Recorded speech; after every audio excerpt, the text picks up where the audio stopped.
What's going on, guys? So today I'm going to talk to you guys about the 3 best exercises you can do to get big biceps. And honestly, you're going to need a lot of bicep development ready for back training, but if you want big biceps, obviously you should be training them as well. But I'd recommend that you do these exercises after training heavy back. That's going to be the best way to get the best results. So, but that being said, either way, the 3 best exercises to be doing, in my opinion, you can debate me in the comment section down below. But before we get into the video, I would appreciate if you would like this video so that it helps the algorithm and helps people actually see this. And if you could subscribe to the channel, it would really help me out, and I would really appreciate that as well. But anyway, let's get right into it. So number 1, this is probably the most important one because you can put the most amount of weight. I'm going to say is cheat barbell curls. So standing barbell curls, turn to the side, you have a barbell. You start strict, and as you get heavier, you start to undulate a little bit, but not really going past about like right here. So start off, I say I go anywhere from 6 to 12 reps, working up in weight. I typically do about 5 sets, and I'm going to show you guys how to do them right here.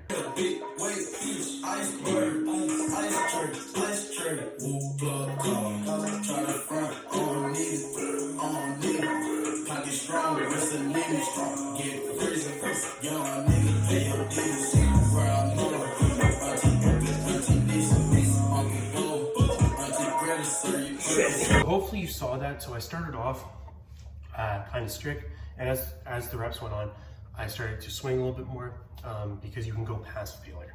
So that's going to allow you to overload the muscle and put the most amount of weight on it. So doing barbell curls, you're going to be able to use the most weight than like a standing strict bicep curl, which I think everybody kind of knows makes sense. And your heavy barbell movements in general is what's going to put the most size on you. So exercise number 2 is going to be the incline dumbbell curl. This is my favorite bicep exercise by far, and I probably do too much of it, but it gives you a nice stretch reflex. But the problem is most people do this exercise wrong. So most people, when they do this exercise, come forward and they bunch up, and they're basically just doing a seated bicep curl. The whole point of the incline is that you can shrug your shoulders back, you actually get the weight behind you, and you can curl up. So you guys are going to watch how I perform those right now.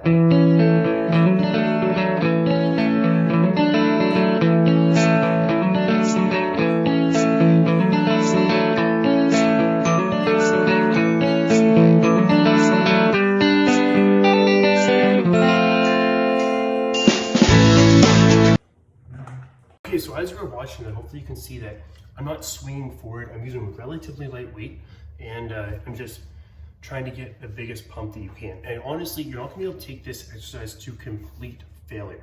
You're gonna be able to take it to failure with good form.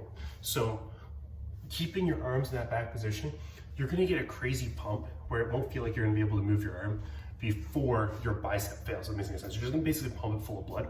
But I've noticed insane results from this exercise, and you get a stretch reflex at the bottom, which is something that not many bicep exercises actually like to do, especially the way that most people perform. They swing forward, they cheat, and they come down.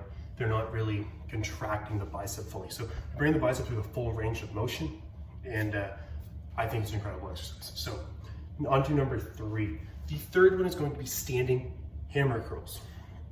Now, how do you perform them? So kind of like the cheat curl, you can swing the weight and get it up. I'm not going to recommend you do that with this exercise as much. So I would recommend that you pick a weight. I'm going to show you how to do these right here because I don't think I have a video of me doing these anywhere else. So I'm just going to move you guys down here. So pretty much you're going to pick a weight. I only have dumbbells that go up to 50 pounds right now because I am in isolation. So I'm going to turn up the weight here. So 50-pound dumbbells. All we're going to do is come up all the way to the shoulder.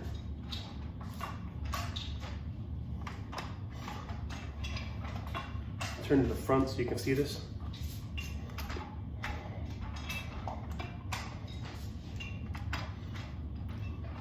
So as the weight gets heavier, you can swing a little bit, but honestly, I would just recommend a little bit of undulation, one at a time, and bring it all the way up to the shoulder. So that's how that should look. Okay, so that's pretty much it. Those are the exercises that I do for my biceps. That's what I've noticed I've gotten the most results out of. And rep scheme for the first one, I recommend 6 to 12 reps, pyramiding up in weight. Then I typically finish off with a drop set. So I'll do a heavy set of 6 and then drop the weight, do another set of 6 to 8 reps. But I'll do 5 sets pyramiding up. And then I will, for the incline curls, I typically go between 8 to 16 reps and I work my way up in weight. And I find that anything less than 6 are going too heavy and people start to cheat the weight. So I say 8 to 16 reps, 10 to 12 is even safe, but I like to work my way up in weight. So that's typically the rep scheme I do. Then I finish with a drop set. Then the last one, for hammer curls, I go 8 to 12 reps. I just keep it right in that range. And last set again, I do a drop set. So you're looking at 5 sets of each exercise. Do that a couple times a week and do it with good form, and your biceps will definitely grow. So anyway, please like this video, comment any more questions down below. Hopefully you guys are all staying safe in isolation. I have tons of time, so I'm gonna be making more videos. I can do tutorial videos, pretty much whatever you want. So let me know what you wanna see, and I will talk to you guys soon.